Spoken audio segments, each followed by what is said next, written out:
MDH ಚನ masala. ಈಗ ಕಡಲೆ ಇರಲಿ, ಹಲಸಂಡೆ ಬೀಜ, ಕಪ್ಪು ಕಡಲೆ ಅಥವಾ ಬಿಳಿ ಕಡಲೆ, ಎಲ್ಲವೂ ಸ್ವಾದಿಷ್ಟವಾಗುತ್ತೆ. ಅಶ್ವಿನಿ ಗೌಡ ಕನ್ನಡ ಹೋರಾಟಗಾರ್ತಿ Ashwini Gowda big boss top 6ರ ಪಟ್ಟವನ್ನು ಅಲಂಕರಿಸಿದ್ದಾರೆ. ಅಶ್ವಿನಿ ಗೌಡ ಪರ ಕರವೇ ಸೇರಿದಂತೆ ಕನ್ನಡ ಸಂಘಟನೆಗಳು ಪ್ರಚಾರವನ್ನು ನಡೆಸುತ್ತಿದೆ. ಗೆಲ್ಲುವುದು ಅಶ್ವಿನಿ ಗೌಡಲೇ ಅಂತ ಭವಿಷ್ಯ ನುಡಿತಿದ್ದಾರೆ. ಡಮಾಲ್ ಡಿಮಾಲ್ ಡಕ್ಕ, ಅಶ್ವಿನಿ ಗೌಡ ಗೆಲ್ಲೋದು ಪಕ್ಕ. ಡಮಾಲ್ ಡಿಮಿಲ್ ಡಕ್ಕ, ಅಶ್ವಿನಿ ಗೌಡಗೆ ಕರವೇ ಬಹಿರಂಗ ಬೆಂಬಲ. ಅಶ್ವಿನಿ ಗೌಡ ಈಗಾಗಲೇ ಗೆದ್ದಿದ್ದಾರೆ. ನಾವೆಲ್ಲ ಅಶ್ವಿನಿ ಅವ್ರು ಗೆದ್ದಿದ್ದಾರೆ ಅಂತಲೇ ಆಗ್ಲೇ ಅನ್ಕೊಂಡಿದೀವಿ. ವಿದೇಶದಲ್ಲಿ ಕೂತಿರುವಂತ ಕನ್ನಡಿಗನಿಗೂ ಕೂಡ ಅಶ್ವಿನಿ ಅವರ ಆಟ ಮೆಚ್ಚುಗೆ ಆಗಿದೆ ಅಂದ್ರೆ ಅಶ್ವಿನಿ ಗೌಡ್ರು ಗೆಲ್ಲೋದು ಪಕ್ಕ ಅನ್ನೋದು ನಮ್ಮೆಲ್ಲರ ನೇರ ಸಂದೇಶ. ಬಿಗ್ ಬಾಸ್ ಸೀಸನ್ 12 ಈ ಬಾರಿ ಪ್ರತಿಷ್ಠೆಯ ಕಣವಾಗಿ ಧೂಳೆಬ್ಬಿಸುತ್ತಿದೆ. ಕನ್ನಡ ಹೋರಾಟಗಾರ್ತಿ, ನಟಿ, ರಾಜಮಾತೆ ಅಶ್ವಿನಿ ಗೌಡ ಅರಮನೆಯಂತಿರುವ ಸೆರೆಮನೆ ಬಿಗ್ ಬಾಸ್ನಲ್ಲಿ ಬರೋಬ್ಬರಿ 111 ದಿನ ಪೂರೈಸಿದ್ದಾರೆ. ಬಿಗ್ ಬಾಸ್ ಒಳಗೆ ಕಾಲಿಡುವಾಗಲೂ ಅಶ್ವಿನಿ ಕನ್ನಡದ ಮಂತ್ರ ಪಠಿಸಿದ್ರು. ಕನ್ನಡ ನೆಲದ ಪರ ಸದಾ ಹೋರಾಟದಲ್ಲಿ ತೊಡಗ್ತಿದ್ದ ಅಶ್ವಿನಿ ಗೌಡ ಚಾಲೆಂಜ್ ಹಾಕಿ ಬಿಗ್ ಬಾಸ್ ಮನೆಗೆ ಹೋಗಿದ್ರು. ಕೆಣಕಿದವರನ್ನ ಬಿಡಲ್ಲ ಎಂದೇ ಒಳಗೋದ ಅಶ್ವಿನಿ ಗೌಡ ಆಡಿದ ಮಾತಿನಂತೆಯೇ ನಡೆದುಕೊಂಡಿದ್ರು. ಕೆಣಕಿದವರನ್ನಷ್ಟೇ ಅಲ್ಲ, ಸುಮ್ಮನಿದ್ದವರನ್ನು ಕೆಣಕಿ ವೀಕ್ಷಕರ ಕೆಂಗಣ್ಣಿಗೆ ಗುರಿಯಾಗಿದ್ರು. ಅದರಲ್ಲೂ ಜಾಹ್ನವಿ ಜೊತೆ ಸೇರಿಕೊಂಡು ಸಹಸ್ಪರ್ಧಿ ರಕ್ಷಿತಾ ಶೆಟ್ಟಿ ವಿರುದ್ಧ ಗೆಜ್ಜೆ ಸಂಚು ರೂಪಿಸಿದ್ರು. ಈ ವೇಳೆ ರಕ್ಷಿತಾ ಅಶ್ವಿನಿ ವಿರುದ್ಧ ತಿರುಗಿ ಬಿದ್ದಿದ್ರು. ನಂತರದ ದಿನಗಳಲ್ಲಿ ಅಶ್ವಿನಿ ಗೌಡ ತಮ್ಮ ಗುಣ ಬದಲಿಸಿಕೊಂಡ್ರು, ತಾಳ್ಮೆ ರೂಢಿಸಿಕೊಂಡ್ರು, ವಯಸ್ಸಿನ ಮಿತಿ ಬದಿಗಿಟ್ಟು ಟಾಸ್ಕ್ ಚೆನ್ನಾಗಿ ಆಡಿದ್ರು. ಇವು ಅಶ್ವಿನಿ ಗೌಡ ಅವರಿಗೆ ಪ್ಲಸ್ ಆಗಿತ್ತು. ಬಿಗ್ ಬಾಸ್ ಸಿಂಹಿನಿ ಅಶ್ವಿನಿ ಗೌಡಗೆ ಕರವೇ ಬೆಂಬಲ. ಈ ನಡುವೆ ಕರ್ನಾಟಕ ರಕ್ಷಣಾ ವೇದಿಕೆಯ ನಾರಾಯಣಗೌಡರು ಅಶ್ವಿನಿ ಗೌಡ ಪರ ಬ್ಯಾಟ್ ಬೀಸಿದ್ದಾರೆ. ಇನ್ನು ಕರವೇ ನಾರಾಯಣಗೌಡ ಕಿಚ್ಚ ಸುದೀಪ್ರನ್ನ ಭೇಟಿಯಾಗಿದ್ದು ಕೂಡ ಸೋಷಿಯಲ್ ಮೀಡಿಯಾದಲ್ಲಿ ಭಾರಿ ಚರ್ಚೆಗೆ ಗುರಿಯಾಗಿತ್ತು. ಈ ಬಗ್ಗೆ ಸ್ಪಷ್ಟನೆ ನೀಡಿರುವ ನಾರಾಯಣಗೌಡ ಅಪಪ್ರಚಾರ ಮಾಡಿದವರಿಗೆ ಚಾಟಿ ಬೀಸಿದ್ದಾರೆ. ಡಮಾಲ್ ಡಿಮಿಲ್ ಡಕ್ಕ, ಅಶ್ವಿನಿ ಗೆಲುವು ಪಕ್ಕಾ ಎಂದು ಬೆಂಬಲಿಗರು ಭವಿಷ್ಯ ನುಡಿದಿದ್ದಾರೆ. ಡಮಾಲ್ ಡಿಮಿಲ್ ಡಕ್ಕ, ಕನ್ನಡ ಹೋರಾಟಗಾರ್ತಿ ಅಶ್ವಿನಿ ಗೌಡಗೆ, ಕನ್ನಡ ಹೋರಾಟಗಾರ್ತಿ ಅಶ್ವಿನಿ ಗೌಡಗೆ, ಬಿಗ್ ಬಾಸ್ ಗೆಲುವು ಅಶ್ವಿನಿ ಗೌಡಗೆ, ಬಿಗ್ ಬಾಸ್ ಗೆಲುವು ಅಶ್ವಿನಿ ಗೌಡಗೆ. ಅಶ್ವಿನಿ ಟಿಆರ್ಪಿ ಸ್ಟಾರ್ ಮನೆಯಲ್ಲಿ ಒಂಟಿಯಾಗಿ ಆಡ್ತಿದ್ದಾರೆ. ಅವರು ಆಗಲೇ ಗೆದ್ದಾಗಿದೆ ಅಂತ ಭವಿಷ್ಯ ನುಡಿತಿದ್ದಾರೆ. ವಿನ್ನರ್ ಅಭ್ಯರ್ಥಿ ಕೂಡ ಅವರೇ ಅನ್ನೋ ಒಂದು ಮಾತು ಕೇಳಿ ಬರ್ತಾ ಇದೆ. ನೀವೆಲ್ಲೇ ಸೋಷಿಯಲ್ ಮೀಡಿಯಾದಲ್ಲೂ ನೋಡಿದ್ರೆ ಅಶ್ವಿನಿ ಅವರ ಹವಾ ನಡೀತಿರುವಂಥದ್ದು. ಸೊ ಏನು ಹೇಳ್ತೀರಿ ಅಂತ? ನಾವೆಲ್ಲ ಅಶ್ವಿನಿ ಅವ್ರು ಗೆದ್ದಿದ್ದಾರೆ ಅಂತಲೇ ಆಗ್ಲೇ ಅನ್ಕೊಂಡಿದೀವಿ.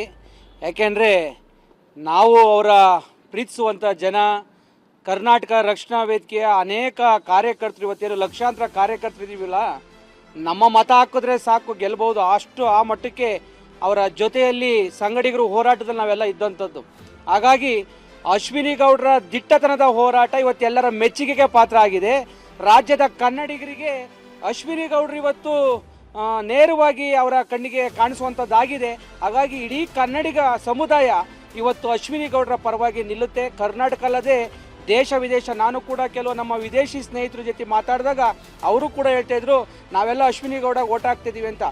ವಿದೇಶದಲ್ಲಿ ಕೂತಿರುವಂಥ ಕನ್ನಡಿಗನಿಗೂ ಕೂಡ ಅಶ್ವಿನಿ ಅವರ ಆಟ ಮೆಚ್ಚುಗೆ ಆಗಿದೆ ಅಂದರೆ ಅಶ್ವಿನಿ ಗೌಡರು ಗೆಲ್ಲೋದು ಪಕ್ಕ ಅನ್ನೋದು ನಮ್ಮೆಲ್ಲರ ನೇರ ಸಂದೇಶ. ಅಶ್ವಿನಿ ಗೌಡ ಆಪ್ತ ಸ್ನೇಹಿತೆ ಜಾಹ್ನವಿ ಕೂಡ ಅಶ್ವಿನಿ ಪರ ಮತ ಕೇಳಿದ್ದಾರೆ. ನನ್ನ ಆತ್ಮೀಯ ಗೆಳತಿ ಅಶ್ವಿನಿ ಅವರು ಫಿನಾಲೆಗೆ ಬಂದಿದ್ದಾರೆ. ತುಂಬ ಚೆನ್ನಾಗಿ ಆಟ ಆಡಿದ್ದಾರೆ. ನಾನು ಆಲ್ರೆಡಿ ವೋಟ್ ಮಾಡಿದ್ದೀನಿ. ನಿಮ್ಮ ಅತ್ಯಮೂಲ್ಯವಾದ 99 ಮತಗಳನ್ನ ಅಶ್ವಿನಿ ಅವರಿಗೆ ವೋಟ್ ಮಾಡಿ. ತುಂಬ ಚೆನ್ನಾಗಿ ಆಟ ಆಡಿದ್ದಾರೆ. ತನಗೆ ಅನಿಸಿದ್ದನ್ನು ನೇರವಾಗಿ ಯಾವುದೇ ದಯಾದಾಕ್ಷಿಣ್ಯ ಇಲ್ಲದೆ ಮಾತಾಡಿದ್ದಾರೆ. ಶಕ್ತಿ ಮೀರಿ ಟಾಸ್ಕ್ ಆಡಿದ್ದಾರೆ. ಸೊ ವಿನ್ನಿಂಗಿಗೆ ಅವರು ಡಿಸರ್ವಿಂಗ್. ಹಾಗಾಗಿ ಅಶ್ವಿನಿ ಅವರಿಗೆ ವೋಟ್ ಮಾಡಿ ಅಶ್ವಿನಿ ಅವ್ರನ್ನೇ ಗೆಲ್ಸೋಣ ಅಂತ ಹೇಳಕ್ಕೆ ಇಷ್ಟಪಡ್ತೀನಿ. ವೋಟ್ ಹಾಕಿಲ್ಲ ಅಂದ್ರೆ ಬೆಂಕಿ ಹಾಕ್ತೀವಿ, ಅತಿರೇಕದ ವಿರುದ್ಧ ಆಕ್ರೋಶ. ಸೋಷಿಯಲ್ ಮೀಡಿಯಾದಲ್ಲಿ ನಡೆಯುತ್ತಿರುವ ಬಿಗ್ ಬಾಸ್ ಪ್ರಚಾರದಲ್ಲಿ ಭಾಷೆ ಮತ್ತು ಜಾತಿಯ ವಿಷಯ ಎಳೆದು ತಂದಿರುವುದು ಭಾರಿ ಟೀಕೆಗೆ ಗುರಿಯಾಗಿದೆ. ಇನ್ನು ಕೆಲವು ಸ್ಪರ್ಧಿಗಳ ಅಭಿಮಾನಿಗಳು ಅತಿರೇಕವಾಗಿ ವರ್ತಿಸುತ್ತಿರುವುದರ ವಿರುದ್ಧ ಜಾಹ್ನವಿ ಕಿಡಿಕಾರಿದ್ದಾರೆ. ಕೆಲವು ಅಭ್ಯರ್ಥಿಗಳ ಅಭಿಮಾನಿಗಳು ನೀವೇನಾದ್ರೂ ಈ ಕಂಟೆಸ್ಟೆಂಟ್ ನ ಗೆಲ್ಲಿಸ್ಲಿಲ್ಲ ಅಂದ್ರೆ ಬಂದು ಸುಟ್ಟಾಕ್ಬಿಡ್ತೀವಿ, ಹಂಗ್ ಮಾಡ್ಬಿಡ್ತೀವಿ, ಹಿಂಗ್ ಮಾಡ್ಬಿಡ್ತೀವಿ ಅಂತ ಹೇಳಿ ಹೆದರಿಸ್ತಾ ಇದ್ದೀರಾ. ಇದ್ಯಾವುದು ವರ್ಕ್ ಆಗಲ್ಲ. ಮತ್ತೆ ನೀವು ಅಭ್ಯರ್ಥಿ ಪರ ಮಾಡ್ತಾ ಇರೋದು ಅವರಿಗೆ ಪಾಸಿಟಿವ್ ಅಂತೂ ಖಂಡಿತ ಆಗಲ್ಲ. ಹೀಗೆ ಮಾಡಿದ್ರೆ ನೆಗೆಟಿವ್ ಆಗುತ್ತೆ. ಸೊ ಅದ್ರ ಬಗ್ಗೆ ಹುಷಾರಾಗಿರಿ. ಇನ್ನೊಂದು, ಈ ಬೆಳವಣಿಗೆಯನ್ನ ನೋಡ್ತಾ ಇದ್ರೆ ನಗಬೇಕೋ ಅಳಬೇಕೋ ಗೊತ್ತಾಗ್ತಾ ಇಲ್ಲ. ಬಿಗ್ ಬಾಸ್ ಅನ್ನೋದು ಒಂದು ರಿಯಾಲಿಟಿ ಶೋ, ಒಂದು ಎಂಟರ್ಟೈನ್ಮೆಂಟ್ ಶೋ.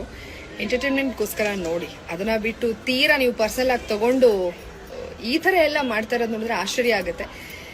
ಒಂದು ರಿಯಾಲಿಟಿ ಶೋಗೆ ತೋರಿಸುವಂಥ ಒಂದು ಇಂಟ್ರೆಸ್ಟನ್ನು ಅಥವಾ ಅದನ್ನೇನು ಆವೇಶಕ್ಕೊಳಗಾಗಿ ಎಲ್ಲ ವರ್ತನೆ ಮಾಡ್ತಾ ಇದ್ದಾರಲ್ಲ, ಅದನ್ನೆಲ್ಲ ನೋಡಿದ್ರೆ 5 ವರ್ಷಕ್ಕೊಂದ್ಸಲ ಬರುತ್ತಲ್ಲ, ಆ ಎಲೆಕ್ಷನ್ನ ಇಲ್ಲಿ ತಗೊಳ್ಳೋ ಒಂದು 10% ಸೀರಿಯಸ್ ಆಗಿ ತಗೊಂಡಿದ್ರು ಬಹುಶಃ ನಮ್ಮ ನಾಡು ದೇಶ ಉದ್ಧಾರ ಆಗಿರೋದೇನೋ. ನಮಗೆ ಬೇಕಾಗಿರೋ ಜನಪ್ರತಿನಿಧಿಗಳು ಯಾರಾಗಬೇಕು ಅನ್ನೋದ್ರ ಬಗ್ಗೆ ನೀವು ಒಂದು 10% ತಲೆ ಕೆಡಿಸ್ಕೊಂಡಿದ್ದಾರೆ, ಬಹುಶಃ ನಾವು ಇವತ್ತು ಈ ಥರ ಇರ್ತಾ ಇರಲಿಲ್ಲ ಅನ್ಸುತ್ತೆ.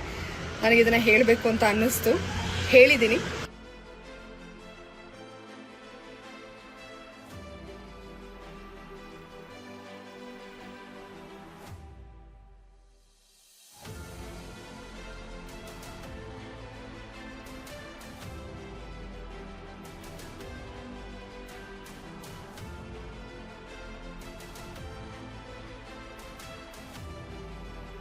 ಅಭಿಮಾನಿಗಳ ಕುತೂಹಲ ಕ್ಷಣ ಕ್ಷಣಕ್ಕೂ ಹೆಚ್ಚಾಗ್ತಿದ್ದು, ಕೆಲವೇ ಗಂಟೆಗಳಲ್ಲಿ ಬಿಗ್ ಬಾಸ್ ಕಿರೀಟ ಯಾರಿಗೆ ಅನ್ನೋದು ಗೊತ್ತಾಗಲಿದೆ.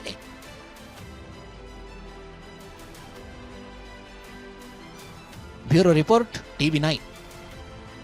ವಾಹ್, ಯಾಕೆ ಈಗ ಬಂತ ಸ್ವಾದ? ಖಂಡಿತ ಈಗ ಬಂತು ಅಸಲಿ ಸ್ವಾದ. MDH chunky chaat masala life ಅಲ್ಲಿ ಅಸಲಿ ಸ್ವಾದ ತರುತ್ತೆ. ಅಸಲಿ ಮಸಾಲ, ಎಸ್ ಎಸ್, MDH